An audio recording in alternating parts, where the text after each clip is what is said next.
Today we're going to play a little game together. I get asked a lot to fact check this video or that blog, and that's totally fine. But my real goal is to give you guys the tools so you can distinguish between solid information and confusion.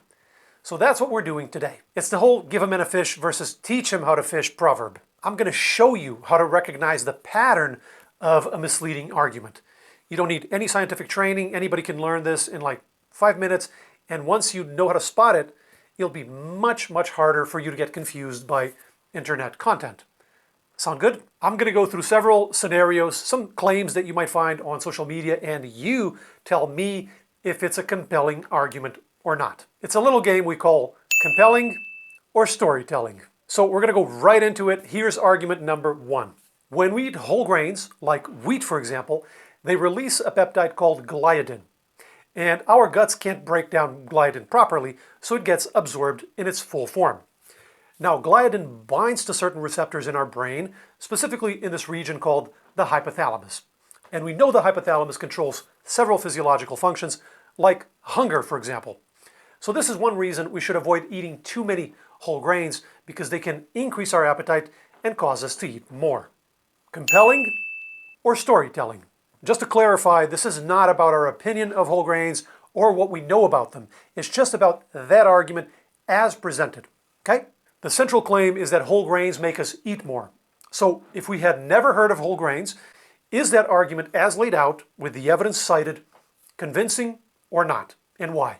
If you're not quite sure, don't worry, this is just the first one. We're going to go over this a bunch of times. It'll make a lot more sense in a minute. Feel free to pause the video if you need more time, or go back and listen to it again.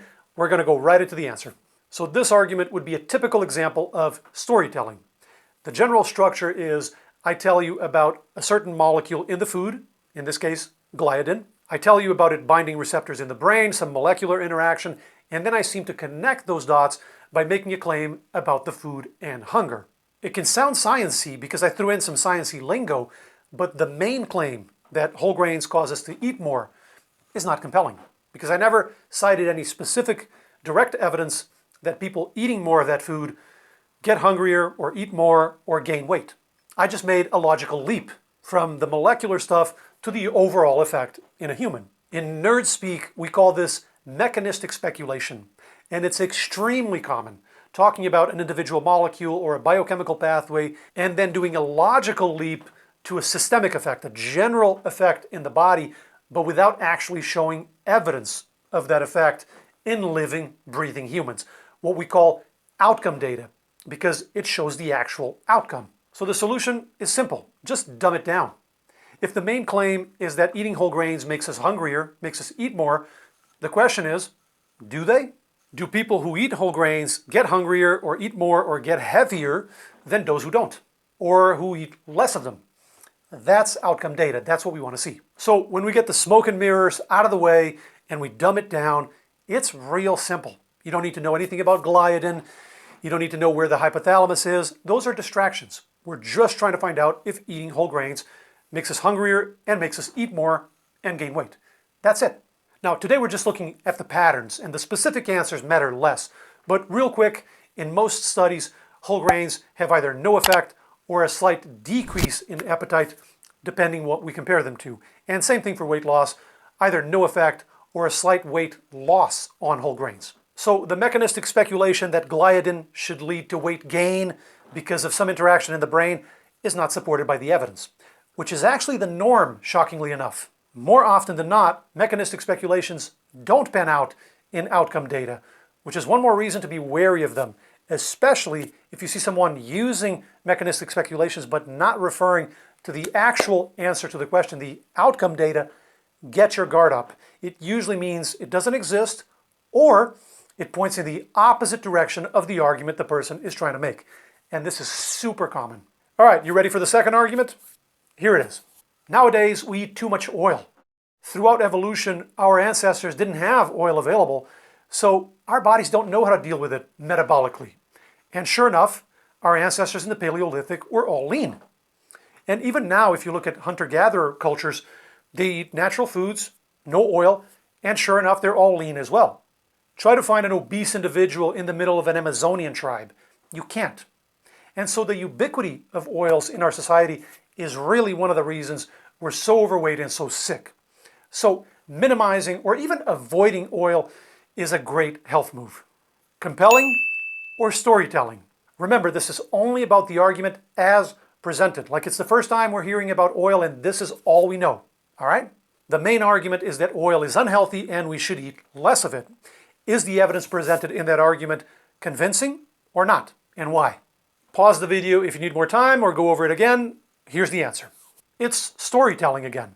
There's some circumstantial stuff about ancestors and hunter-gatherers, and then there's a logical leap that oil is the cause of weight gain and disease. Hunter-gatherers also don't eat a bunch of other processed stuff. They don't eat candy, they don't drink soda, they move around way more, they don't spend all day staring at a device, right? So just from that argument alone, how do we know oil is the key factor? We don't. For all we know, oil could be very slimming. Based only on what was said, we can't tell either way. The solution again is to dumb it down. Do people who eat more oil get fatter than people who eat less of it? In a reasonably matched comparison. Ideally a clinical trial, or at least an observational study where we adjust statistically for many of the confounders like other dietary differences, exercise, smoking, etc. Okay, we're going to speed this up and go right into the next one, but if you want more detail about oil, we have a whole video on it. I'll link it at the end. Right now we're just focusing on the structure of the arguments. All right, next one. A diet rich in ultra-processed foods can lead to weight gain. Cohort studies show that ultra-processed foods associate with higher BMI. And in a clinical trial, people allowed to eat as much as they wanted ended up eating more calories overall and putting on more weight if their food was highly processed. So moderating our intake of ultra-processed foods can really help maintain a healthy body weight. Compelling or storytelling? Remember, we're only judging the argument, not our opinion of ultra-processed foods, right? This one is pretty compelling, right? Evidence is cited that directly addresses the claim.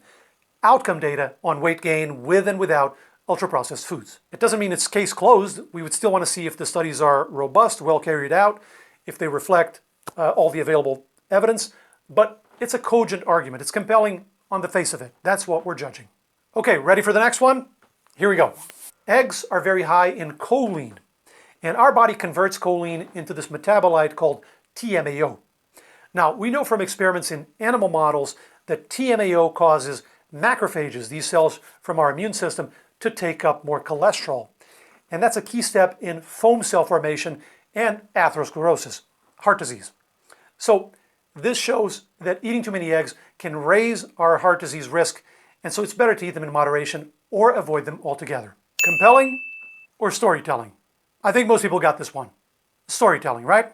And did this one remind you of another one we looked at before? The first one, right? With the wheat and the gliadin, mechanistic speculation, right?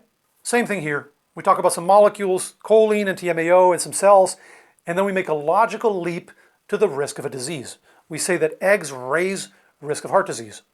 But that's a factual claim. We'd want to see evidence that people who eat more eggs have more heart disease. So I threw this one in on purpose with a structure similar to the first one, so you start to pick up on the pattern. Now, in case some of you are getting cocky, like, oh my God, this is so easy, I'm nailing this, that's good. 5 minutes ago, many of you would have been confused by these arguments, probably have been confused by these exact same structures many times online, right? And here we are, just a few minutes later, and you're picking up the pattern. That's how easy this can be once you know how to recognize it. And now that you know it, you'll see these patterns everywhere. All kinds of internet content and gurus lean on these exact structures all the time. Okay, we got two more, and get ready because the last one will be harder for the cocky crowd out there. All right, here's the one before last. Cow's milk is basically liquid meat. We're not supposed to drink it. No animal species drinks the milk of another species. It's completely unnatural. And sure enough, a lot of people across the world are lactose intolerant. So the healthiest move for your family is to just ditch dairy. Compelling or storytelling? Storytelling, right? Other animals don't do it. Okay, that doesn't tell us anything about health value. It could be the healthiest thing in the world or not. And then some people are lactose intolerant, so you should avoid it. Should you also avoid all nuts and seafood and strawberries because some people are allergic? It's all logical leaps, right? Okay, here is the last one, and this one is going to be a little harder for the cocky crowd. Whatever, man. We totally got this. Heart disease is all about inflammation. Studies have shown that there's inflammation inside the plaque, in the artery wall. And in double-blind, placebo, randomized controlled trials, giving people anti-inflammatories lowers their cardiovascular risk. And to top it off, statins also lower our risk of heart disease, and they have a powerful anti-inflammatory effect. So as long as we keep our inflammation low enough, we can avoid heart disease altogether. Compelling or storytelling? Pause if you want to think about it. Here's the answer. So this one is more nuanced, right? Because there's a lot of solid evidence. But the main claim is a logical leap. The evidence presented is compelling that inflammation is a risk factor for heart disease, but not that it's the only factor, as the argument then claims. It's entirely possible, based on that argument, that lowering inflammation helps, that it reduces cardiovascular risk, but that we can still get heart disease due to other factors. And by the way, that is actually the case. So the main claim the argument wraps up with is storytelling. So the take-home message here from all of this is to watch for the logical leaps like an eagle, because they're often buried under a lot of shiny lights. So don't get distracted by all the sciencey sounding words. Every claim needs to be substantiated. This is like that Tom Cruise movie where he's like, show me the money, Jerry Maguire, right? Show me the money! This is the same thing, except it's show me the evidence, show me the evidence. All right, let me know below how many you got right and wrong. Is this useful? Was it too hard? Was it too easy? And here's some more details on oil as promised. And here are some more tricks of the trade to help you dispel confusion and make sense of confusing content online. Take care. See you next week. Bye.